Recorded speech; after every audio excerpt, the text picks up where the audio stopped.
So most of us have reserves, unless you're stick thin, right? If you tell me the monk maybe got no reserves, I understand, But if you say me, no reserves, man, I could walk for like 100 days with the amount of shit I have on my body, Welcome to the Stories We Tell Ourselves, a podcast created and hosted by Adrian and Carlson Hugh. Join us in discovering the stories behind our thoughts, actions, and identities as we try to answer not just the whats and hows, but most importantly, the whys in life. Hello, hi, I'm Carlson Hugh. Welcome to today's episode. Today, I'll be talking to Adrian about his 109 kilometers super hike in the jungles of Mae Hong Son, Thailand, and how the practice of mindfulness helped make the hike one of his most memorable experiences ever. Hello everybody, this is the Stories We Tell Ourselves podcast, coming to you not live, not videoed in any way, just our voices. I hope it's picking up. So yeah, I'm making coffee while we chit chat. So here with me is Mr. Carlson. Yo, hello. What's up, man? Okay, man. Hope your day started at 5. Yeah, 5 in the morning. On a Sunday. But I'm here. Like now it's what time? Now it's about 10. Okay. All right, man. So it's like lunchtime for you. Yeah, no. Just now as you were trying to decide what to talk about today, right? You mentioned about that you usually when you create anything where it involves like 2 or 3 people, like building something. Like in this case, you just recently completed building a website. And from what I understand, there were like 2 or 3 people. How many people were involved in that? Basically, it was me, the director of the project, my friend Mark, a lady from Bangkok to do the Thai translations for the Thai pages, and then numerous other people to chime in on the things like the wordings, right, or just information, that. So I think all in there were at least 3 webmasters and about maybe another 2 or 3 contributors. Wow. So so you're looking about at least 6 to 7 people. Yeah. 5 quite active, and then the rest is just. Yeah, so putting it together was mostly my job. Like I was the guy who worked the app, the web builder. So everyone had to send me stuff, and I had to make it into the site. Okay. Yeah. Okay. I mean, there's before we even go into I'm actually quite curious to say that. I mean, usually you said that it is quite a frustrating process when you work with so many people, right? So actually, I'm quite curious to know, like, how is it different this time? But before you even get to that, what's this website about? Oh yeah, so we're building this website for a sangha. So for those of you who don't know the word, sangha means community, or a tribe, right? Or of people with similar interests. In this case, it's a Buddhist group in the tradition of Vietnamese Zen, and the website is for a crowdfunding campaign that we just launched to raise some funds to build a giant bamboo hall in the valley by the river, so that people who visit, they can come and kind of like do yoga, rest, meditate. How many bamboo halls? Just one? Just one big one. Okay. I mean, I call it a hall because basically a roof and floor and and walls, but it's in a beautiful piece of land, between mountain, in between. It's in a valley, so it's between like two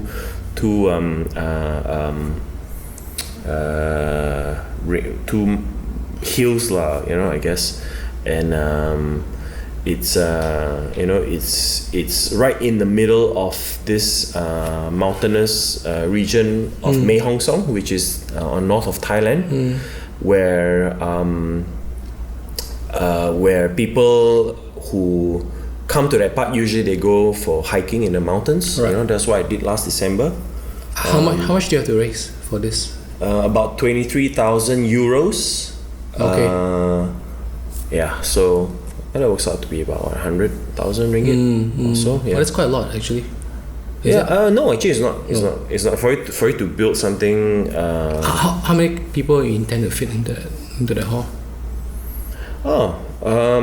I think at least 50 people. Like you know, I mean, right now the design is. I mean, we don't exactly know. I don't exactly know the design yet, but it looks like a hall to me. I mean, it's big, so there's probably like rooms, separate like spaces which are slightly partitioned from each other, so that we don't have only one space to use. So, but there is definitely a big space. So in the tradition of Zen meditation, you have things like where people sit around and they listen to a talk, right? Or they gather and everyone lie down together and sleep on the floor, right? like a refugee camp or something, yeah, so it's kind of like my guess is at the beginning it'll be multi-purpose lah, as versatile as possible, and then so basically it's just enough to attract people to come and join the retreats, right? So the idea is that to have retreats there that are health themed, where people go there, they hike, they do fasting, they learn from the our founding monk who is also a medically trained doctor, so he'll be teaching about health, maybe even cooking, how to prepare your food, how to fast, and then on top of it all the different exercises that he teaches. And and then so we think that so I love the idea of a health retreat, or a health themed retreat where people go there to just kind of reset their lifestyles or something, and try and get back to loving themselves and taking care of themselves lah, basically, right? I mean, can you kind of like walk us through? Definitely you did this before, as you said, last December. Kind of like take a few steps back, like walk us through in terms of, in the first place, how do you actually discover about this? Like kind of like what attracted you to it, and take us through a journey, of from the last. I mean, the very little I know, it's about 6 days, a true hike, into the jungles of Mae Hong Son. And so I just want to know a little bit actually what transpired, what attracted you to it. Okay, yeah. So my story with this health retreat and this health sangha in Mae Hong Son, right? So it started around this time last year, so almost exactly a year ago. So there was an announcement for a health retreat by the in the Plum Village tradition, right? Plum Village is that Zen Buddhist tradition, which is based in both France and Thailand. But in Thailand, in the north of Thailand, away from the monastery, there is Sangha, or there is a small group of people who are also practicing this tradition of Buddhism, but they're also more interested in doing it where you involve hiking and and health related, that one, and mainly inspired by the monk, the doctor monk, I was talking more about. More holistic, sort of like a which includes physical, walking instead of just physical. Sitting down. I mean, I don't want to call it more holistic, lah. But it's a different, slightly more physical approach to the practice of Buddhism more about mindfulness. I don't Right. want to actually call it Buddhism because Right. I know this tradition generally also is trying to move away from the label of Buddhism. Simply because generally the general population has a stigma when you label something, this is this is Buddhism, this is Hindu, or this is so people always have this preconceived image of something, right? So they want to move away because it's at the end of the day it's really about mindfulness, right? And mindfulness really is about the quality of your life, the happiness that it generates, right? So back to this retreat thing, right? So I was asked actually by my cousin, say, hey, you interested or not? Let's go for a hike. My cousin also loves hikes, right? So for us it was really just a hike, it wasn't it wasn't about whether you're meditating or what. For us, like, okay, in between we meditate, then we hike a bit, then we meditate, sleep early, wake up early, that kind of thing, right? So for us, like, okay lah, it'd be a nice change to our routine, and because it was also just before the main year-end retreat that we go to every year, where you actually literally just sit and listen to Dhamma talks and sit, and do a little bit of exercise, right?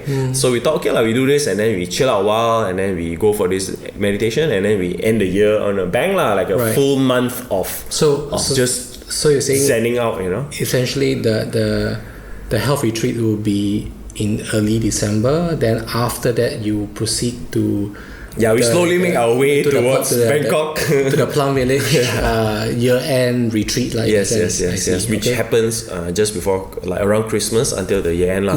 So we were looking at like almost a whole month of being in Thailand lah, which we thought was cool lah, what an adventure, right?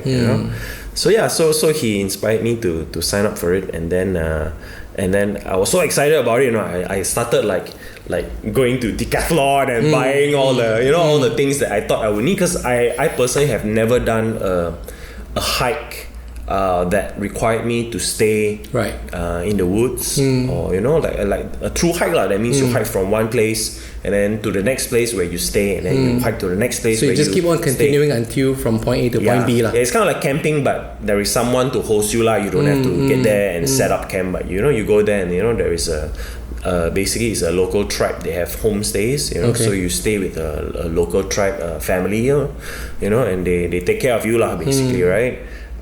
So I was like over preparing lah, in a sense, I was like testing out shoes, I was testing out backpacks, I was figuring out, okay, what should I bring, so up until then I never really done anything more than like just going out somewhere hiking and then going back to the hotel, or whatever lah.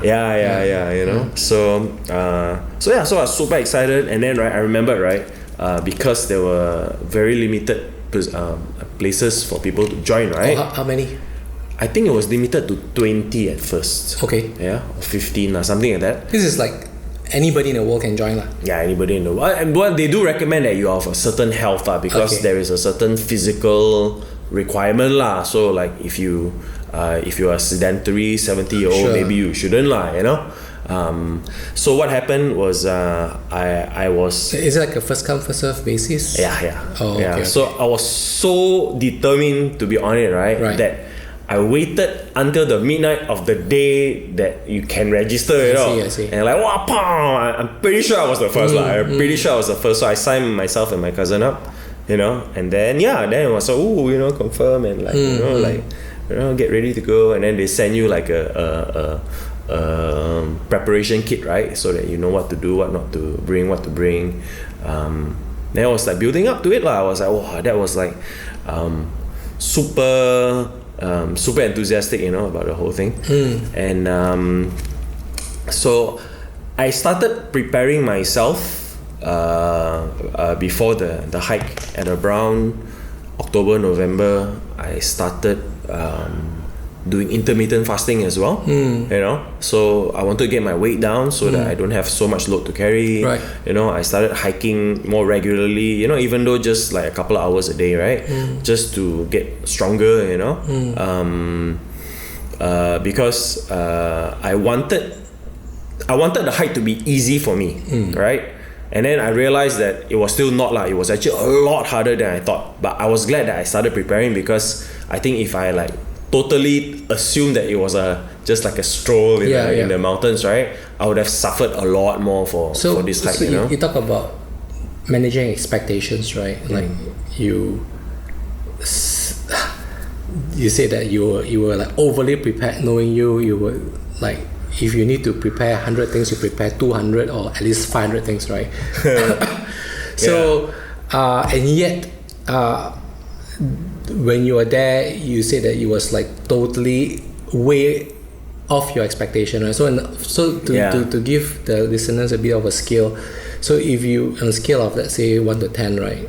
So you were expecting it, let's say maybe your expectation was about a 3, for example, you know. Yeah. In terms of ease, right? Yeah. And then what was it? It was like 9 point something, man. Wow. Okay. But okay, so for me, I had a really good experience with the hike, right? Because right, it were the organizer deliberately not oversold the hike, right? They make it seem like, it's just a hike in the mountains, right. It's like fun and nature and health and all that, right?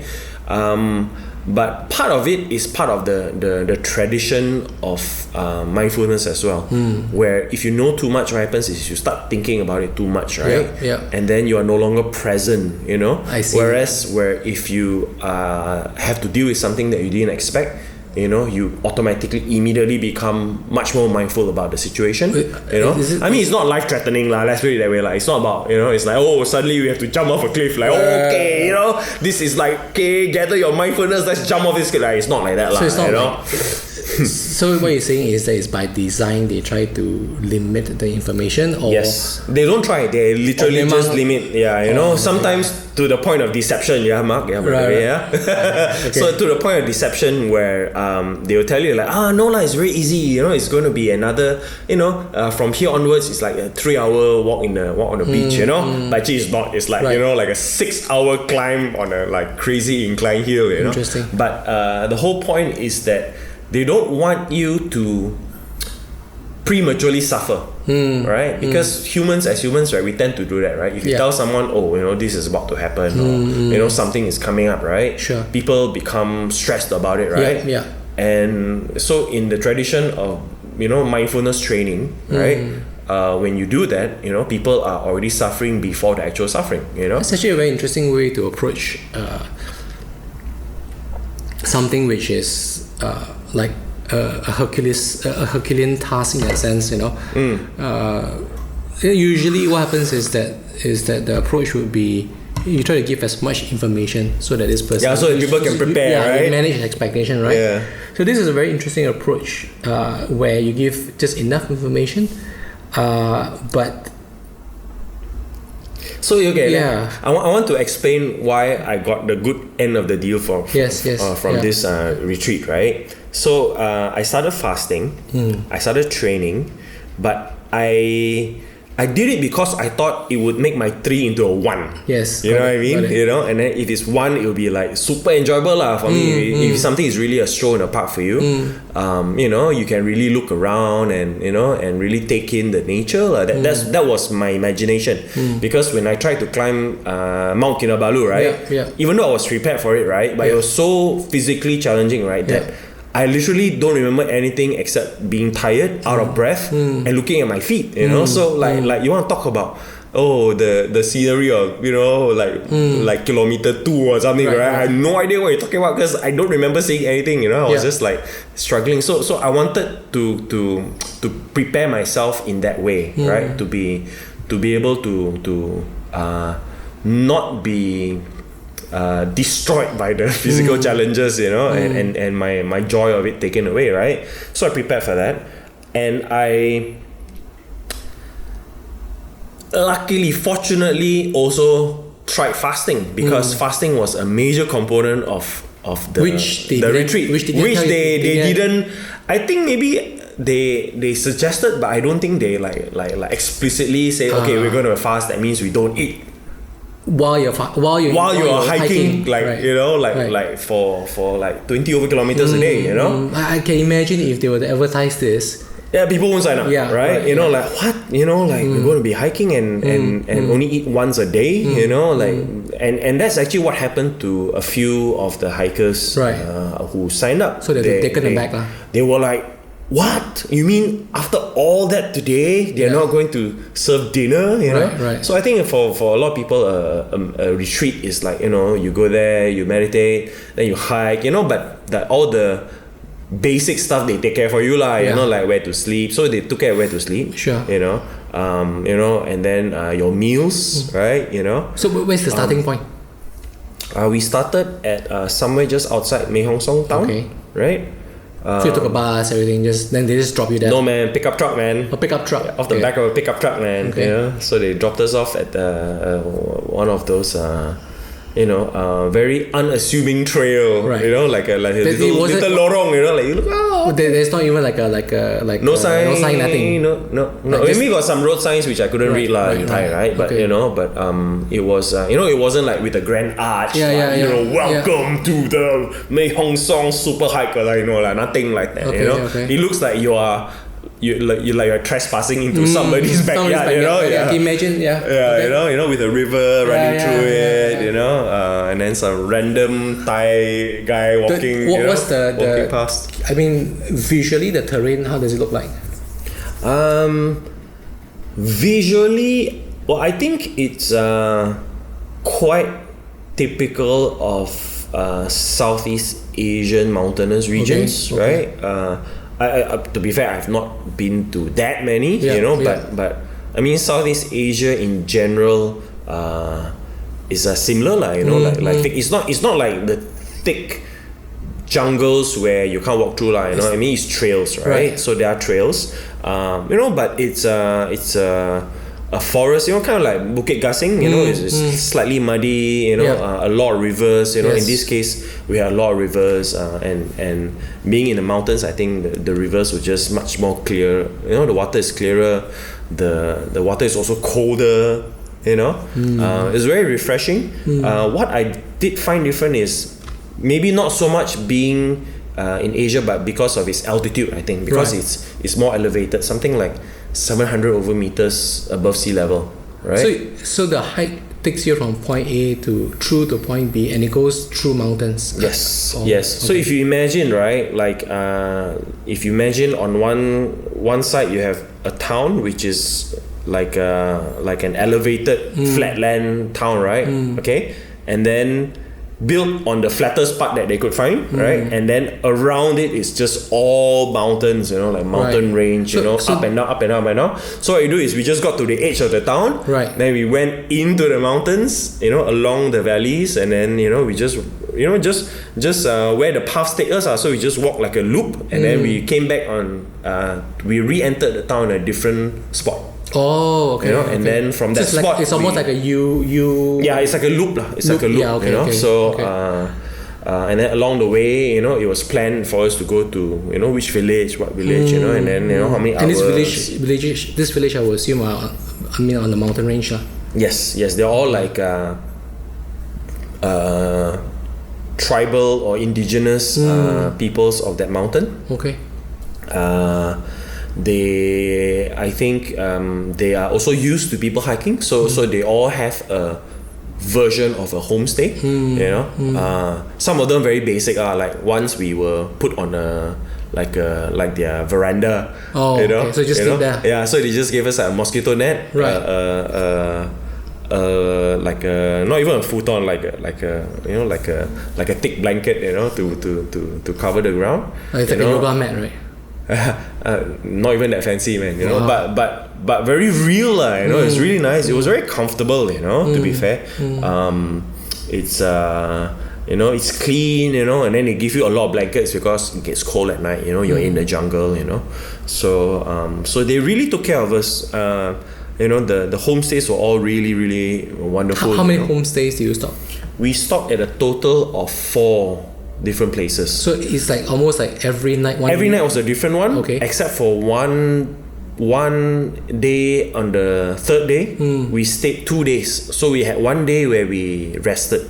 So we had what we call a 0 day where you don't really hike. You know, it was just like a day where you recover. I see. But we still did like a half an hour walk into one of the hills just to, you know, hang out and look at the scenery, you know, just so that your body doesn't go into, you know, like total, you know, rest, you know, total got it. shutdown, you know. So, because the hikes were so hard, right? You know, you don't want to get your body to just like, because if you don't do anything for a whole day, you probably harden, you know, like stiffen up and all, right? So yeah, we did a kind of like a soft day, you know, but it's considered a 0 day lah, because we just hiked around that kampong that we were staying. We didn't go anywhere else, you know. But it was a good way to recover. So after the third day, and then after that, you know, it was another 2 full days of hiking. What was the mix of people who joined?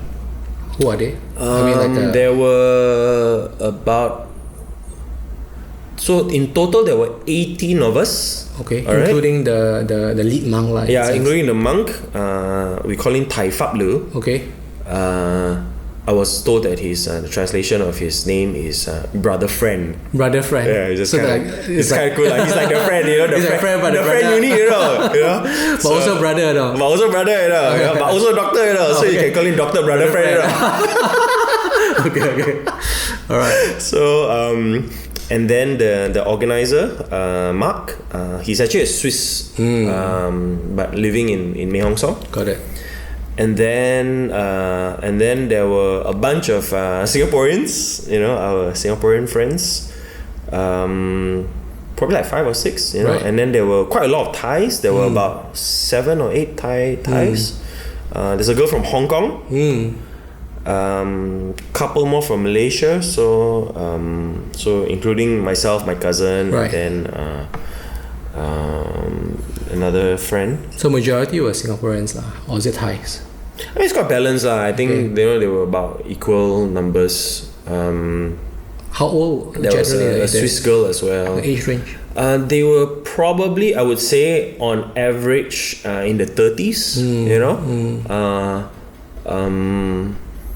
There were 4 Thai aunties. We call them the Thai aunties because I think they were all professional nurses, right? You know, and they were in their 50s, I think, you know, or they're like almost grandma age, you know, like, you know, Asian grandma age, Then there was a doctor, right? You know, like a young doctor from Thailand. There was a forester.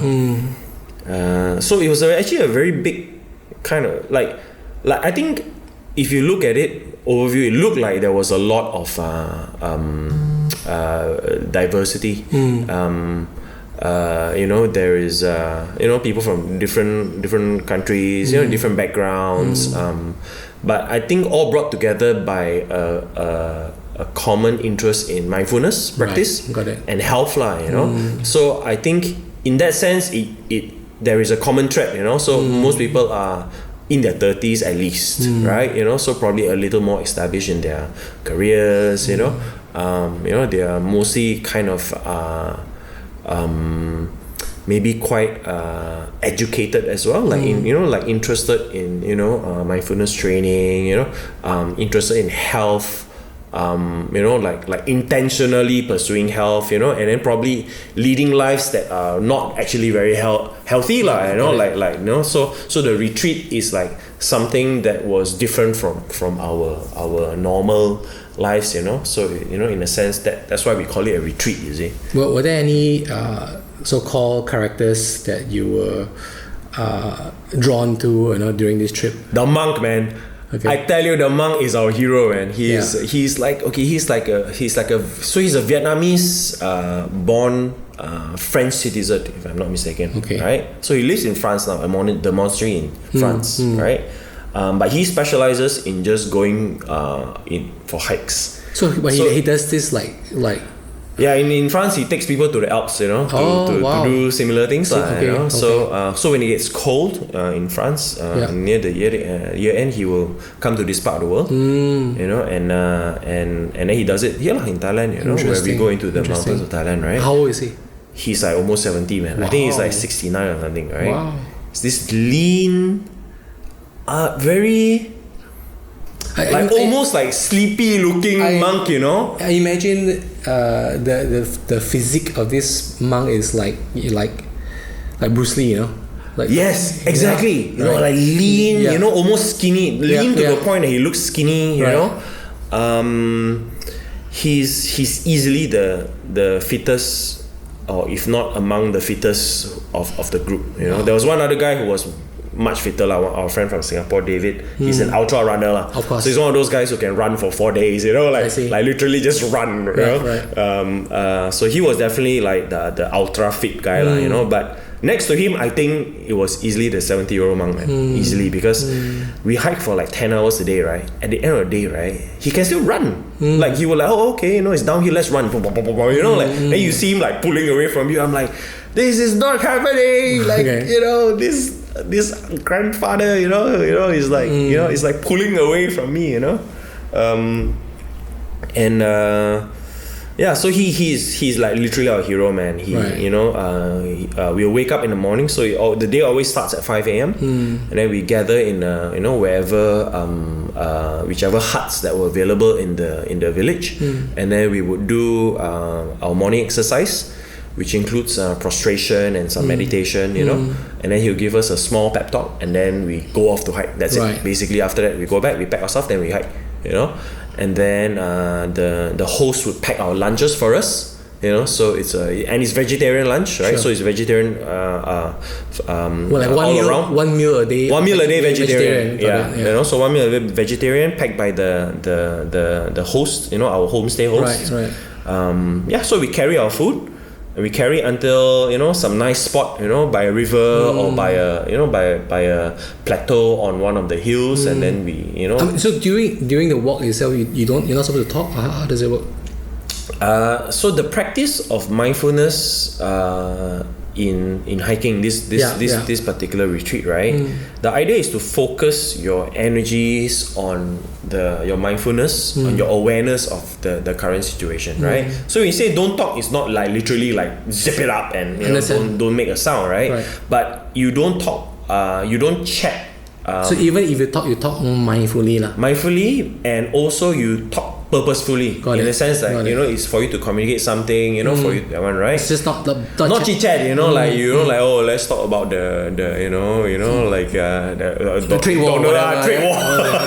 You know, like, you know, you don't chit chat, right? So the idea is that you want to learn to be present in your body when you take the step, that you're aware of your steps, you are aware of your surroundings, you're aware of the people who are around you, you know,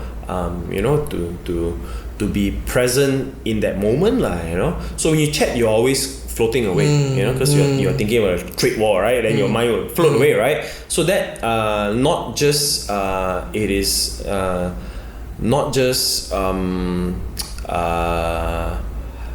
not zen, right? Not just unzen, but if you think about it, you are expanding energy on something that is not important to you at that point. Understand. At that point. So it's really about optimizing or managing your energies. Yes, it's managing energies, right?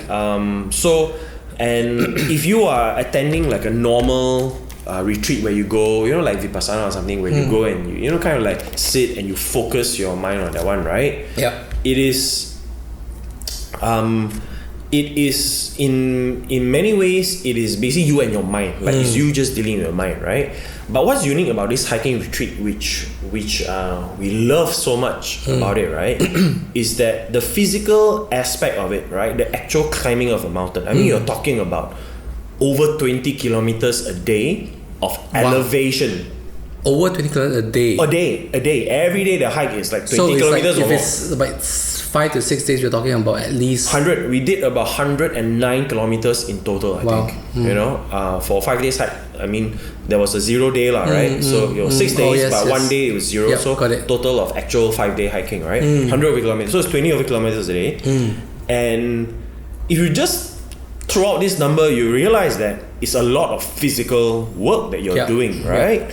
So the idea of putting this big physical task, right, as your focus to learn and experience mindfulness, right, to me is actually brilliant. You know, it's something that has always been part of the tradition of Zen Buddhism anyway, right? Yeah. Where you you are practicing mindfulness, whether you are driving or you are working or cleaning the toilet or exercising, right? It's actually all mindfulness trainings, right? Some people enjoy certain things more, right? And then some people prefer to just sit, as a way to practice mindfulness. But if you really practice mindfulness, you can do it in any situation, any activity, right? Yeah. But this one, because you have to hike, regardless already, either that or you turn back and go home, right? You don't have two choices, right? You hike to the next kampung, or you just turn back, call a cab and go back and get your flight or something, right? Okay. So because that physical challenge that is being posed, right?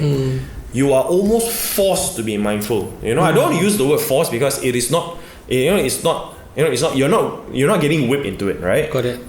But you realize the importance and you realize the power of mindfulness, right? To just use the energy and channel it into your next step. At some point in the day, right, you realize that every step is painful and hard and tiring, and you are hungry, you are drained. You don't feel hungry, but you are definitely burning your body fat or something, right? So you are already ketosis mode. Yeah, ketosis mode, right? Yeah. You're at a point where you're using reserves, right? So you are in a very lean situation where your energies matter. Like suddenly you realize your energies matter, all this extra talking, extra chatting, you're not like in between like hikes or like when you're taking a break you do push-ups, nobody's doing that or check your phone or whatever, not right? Yeah, if you can, people take pictures, I understand, you allocate some energy for Instagramming, of course, right? But generally you want to learn to focus your energy into the task at hand, which is to get to your next destination, but joyfully, so that you have enough awareness to enjoy the nature, to hear the sound of the gibbons, to hear the sound of the birds, the winds and the rustling leaves, and the river running alongside you, and it works, because I experienced it, right? It works, you really absorb that environment. Because your energies are there, right? Your energy, you're using your energy, right, to be aware of these things. I've got to cut you short here because I think you're probably giving too much information to whoever who's intending to. Man. So, hey, Mark, I'm sorry, man. Yeah. I'm sorry to let the cat out of the bag, man. But I think I'm glad that you kept the actual journey itself, for people to experience. But perhaps maybe if you can share a particular character who went with you, who went on this hike, who you felt had the most transformation at the end of the hike. Can you tell me about this person? Or what happened? If I were to pick one, I would pick there's this Malaysian boy who came with us. I call him a boy but I think he's like 30 years old. Ivan, sorry.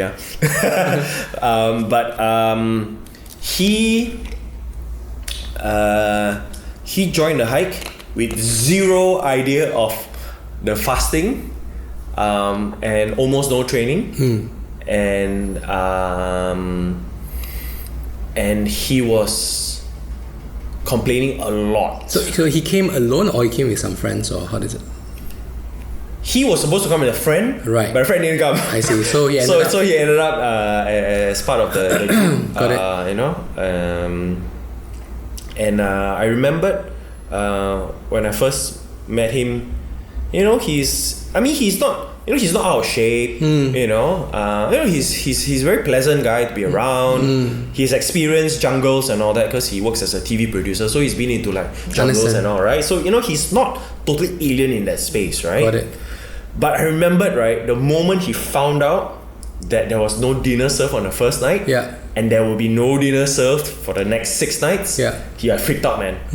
Like it's freaked out to the point that it's quite funny, you know. Like he was like, no man, I think I cannot do this, man. You know, like once he found out, it's like, you know, and that I think that first night itself, he considered turning back. Wow. You know, like because you are near the beginning, right? It's easy to call like a motorcycle come in, you know, or hire someone from the kampong motorcycle, send you back to town lah, right? You know, that's it, you're done, right? He considered it, I think from the first night itself, he was like, I don't know if I can do this, man. You know, and then but we convinced him. You know, we you know, everyone was like, hey, come on, it's like, you know, I'm sure you can do this lah. You know, like you know, it's not that big a deal. And then I was interesting also. He speaks Thai. Oh wow! So he became very good friends with all the Thais on the group, right?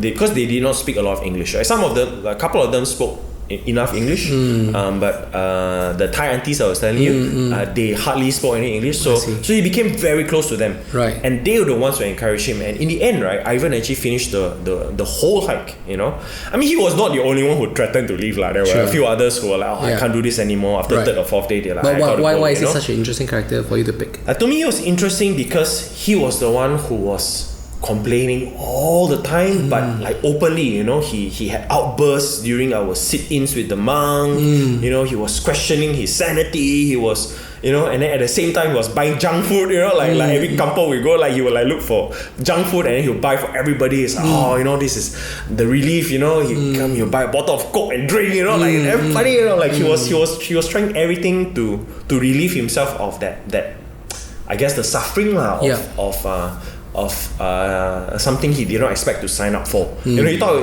like everyone, he thought it was a stroll. You know, it was, you know, it's something that for him probably not that alien anyway. So for him it's okay, you know, it's just a bit longer than usual. Then I just you know just do this. But then the fasting, and then we realized that it was hard because there was like huge mountain climbs. You know, we were.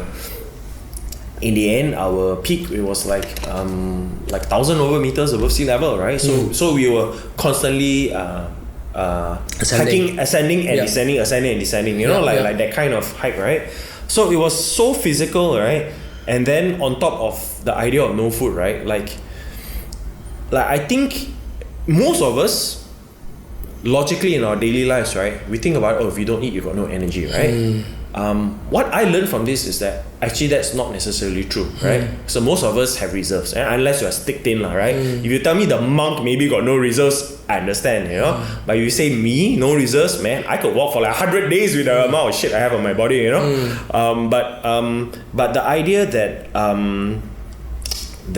you need to eat hard, big meals to endure this kind of big physical challenges, right?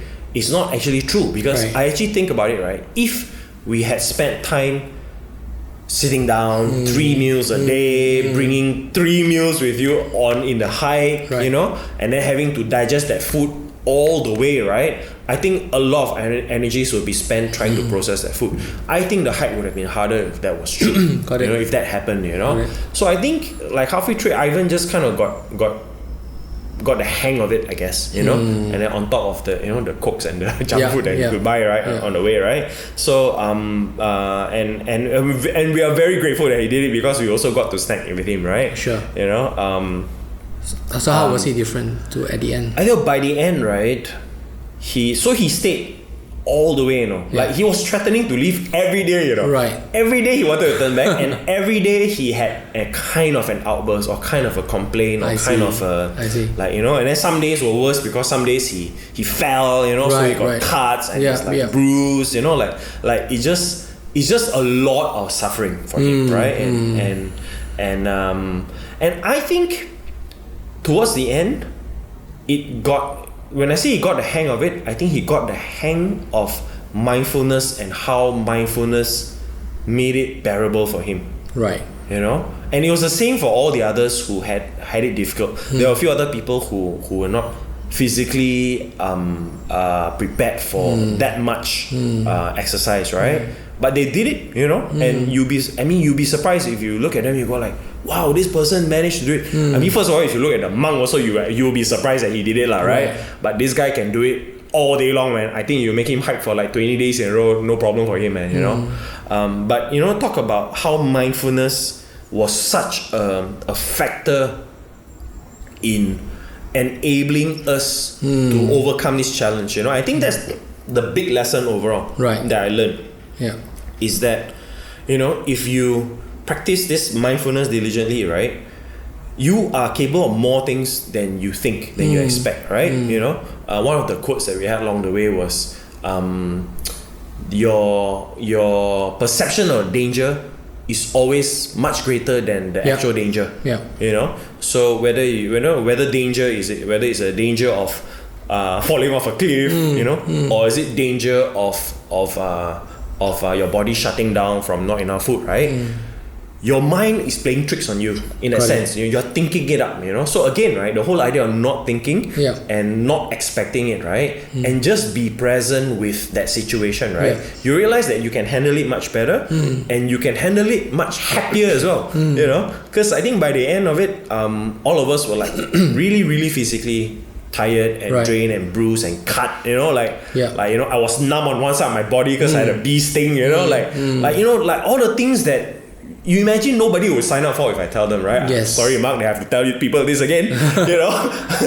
But that experience, but imagine, right, even in that kind of suffering, right, there's joy. I'm joyful, you know? I'm so happy, I'm so glad I did it. I want to do it again and again, you know, to the point that I've realigned my bucket list, you know, to do this kind of stuff for as long as I can do it, you know. So, you know, and how I put it is that if you've never done mindfulness training, that means if you've never done meditation, if you've never done vipassana or Zen or something, right? And you never applied mindfulness to your life, right? To know that this works, right? You know, to be able to experience how it works, you know, is very you know, it's very enlightening lah, you know. You know, it's like the best word I can come up with, you know. Like you know, up until that point, right, a lot of what I was practicing, like, I mean, I'm considered quite maybe not senior, but quite an experienced practitioner in mindfulness already. It's been more than 10 years for me, right, since I started meditation, you know. But I've never applied meditation practices, mindfulness practices, right, into something this challenging, right? You know, got it. And for me to see it work, you know, kind of validates.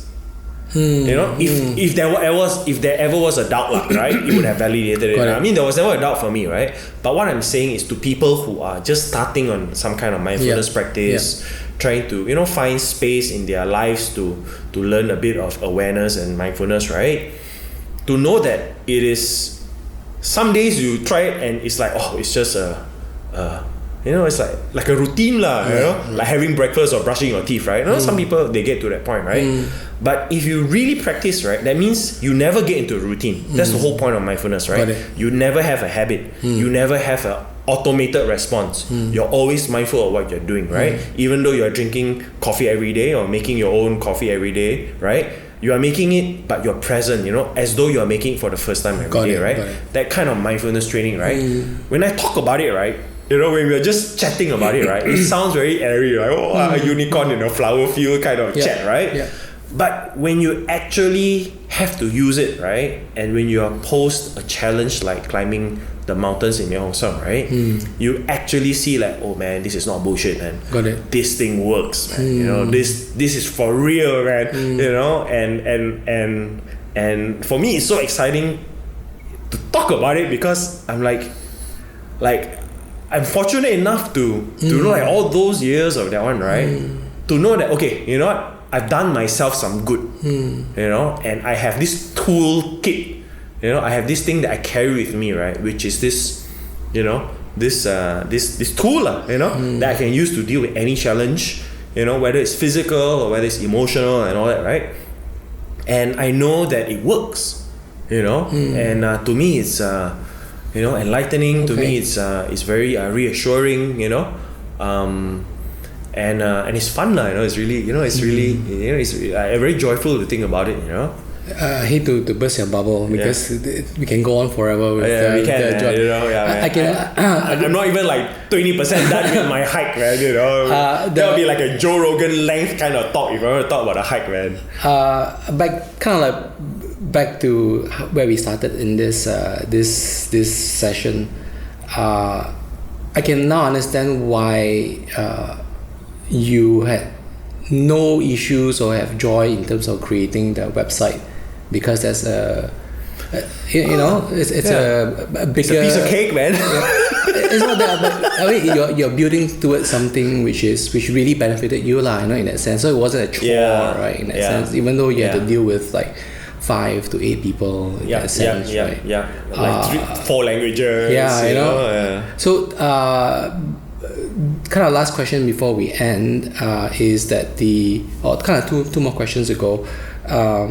So what's for those who want to sign up for the health retreat itself, this coming year end, as well as also for those who want to contribute to the crowdfunding, what's the address and so on? So if you go to the website, the website is www.sompo, spelled SOMPOU.org. So S for Singapore, O for Orange, M for Malaysia, P for Pakistan, O for Orange, U for Universe, .org or .com, both of them work. So you'll be redirected to the website. We'll leave the links lah. We'll put the links in the description below. And then you can read about the tradition, the history of the Sangha and the history of the health retreats. It's been going on for 10 years actually. Okay. So to sign up is to go on sompo.org. So sompo.org. And then you can read about it, and then there's a page where you can check out the kinds of retreats that are being offered under the retreat page. And then if you go to Sompo Gardens, which is the one that we're going to build, that's where you can read about how to donate and help us. So everything's through the website lah. It's through the website.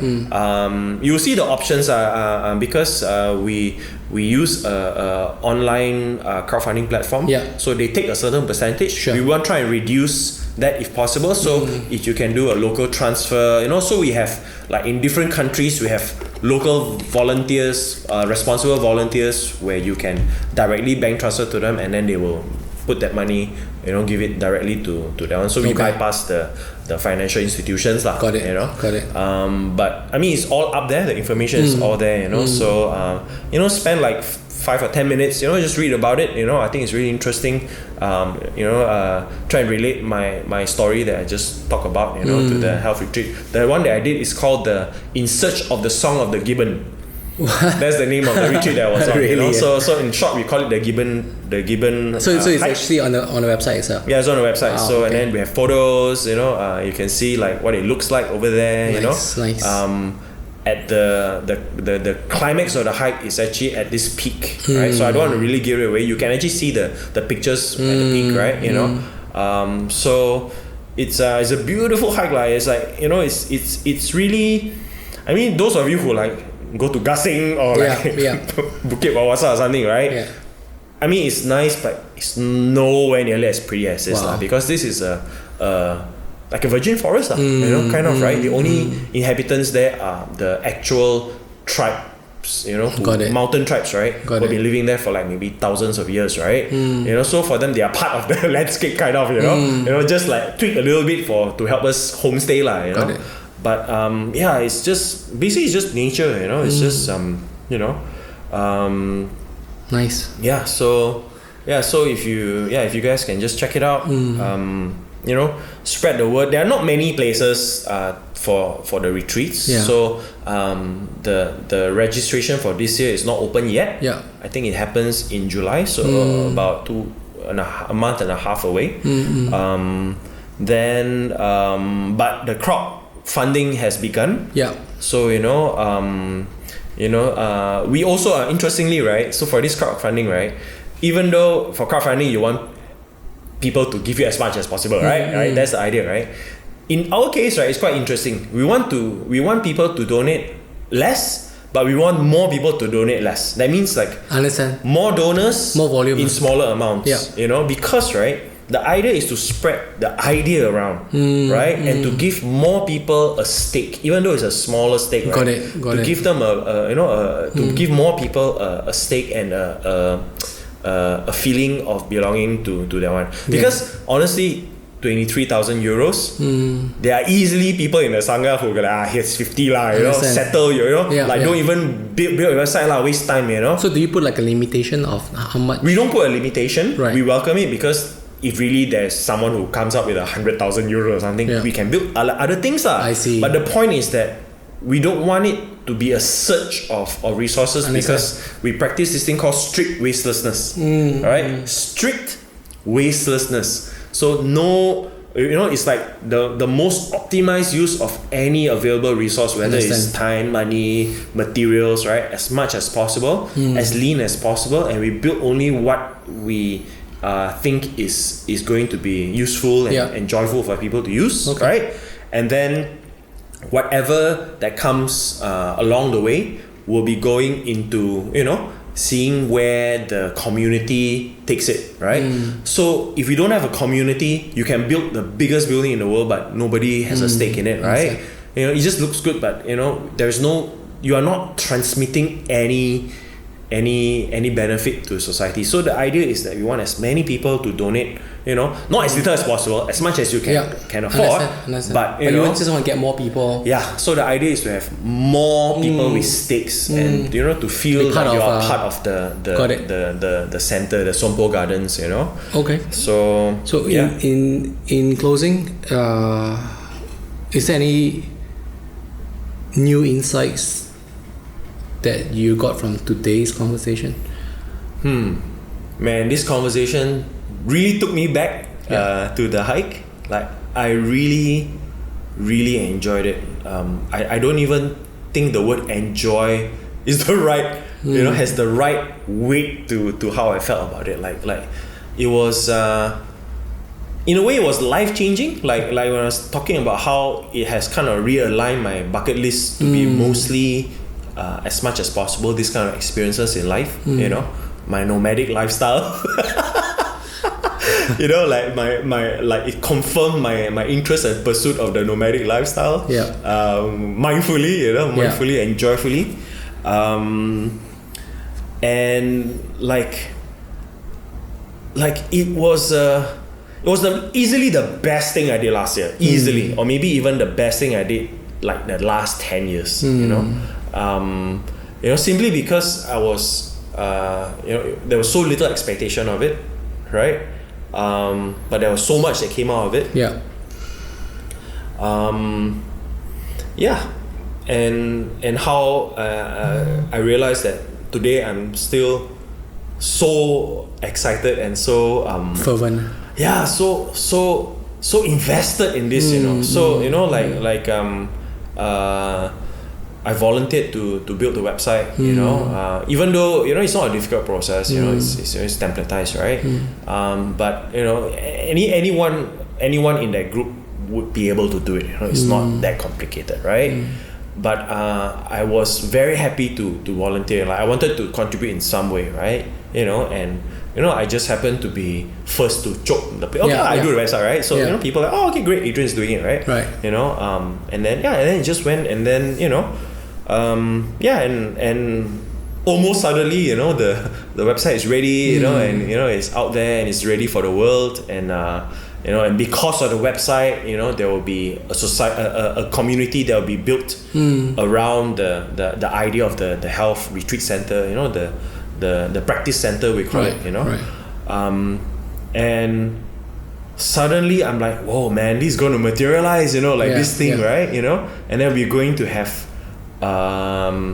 like a whole bunch of people like myself, you know, no expectation, like, oh, you know, what's this? It'd be nice, you know, turn out in the mountains, like, oh, that is so nice, and then like, oh, what, fasting? Really? Don't eat, you know? Why, you know? Oh, okay, now we practice mindfulness, right? Now you understand, right? You know, I mean, I haven't even started talking about the science of fasting, you know, the science behind it, and how my own research correlates to Understand. the monk, the doctor brother friend, talks about in fasting. And then on top of just the physiological side, right, he also talks about the spiritual side. And then suddenly, right, that's really interesting.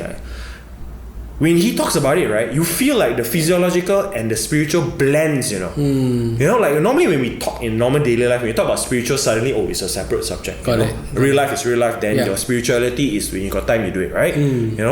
But somehow when he talks about health and fasting and all that, right, it's fused, it's like there's no other way it exists, which is actually a more true way to look at it, because why would you do something? Why would you have a double life, a healthy life and not healthy life, right? Why can't you merge this thing, or why don't you see it for what it is? It's not that you are consciously merging two different things. Got it. They are the same thing. It's just that you don't look at it as the same thing. Why not get the real perception, get your true perception, right, of the situation, which is whether you like it or not, right? Your health is part of your life. It doesn't make sense that if you're out there making billions and all that billions, you have to pay for medicine. I mean, obviously $1 billion is a lot, right. but still, right? It's just part of your life. There is that you should never have to say it's about health. Because life should be about health. But the fact that we have a separate word to label that kind of activity, right, means our general perception of health and life is wrong already. It should be like that all the time. It should be like that all the time to the point that you don't even need a word for it. So Okay, cool, man. Right. Wow. I hope that wasn't too ranty. So I hope I didn't give away too much, Mark, if you're listening to this.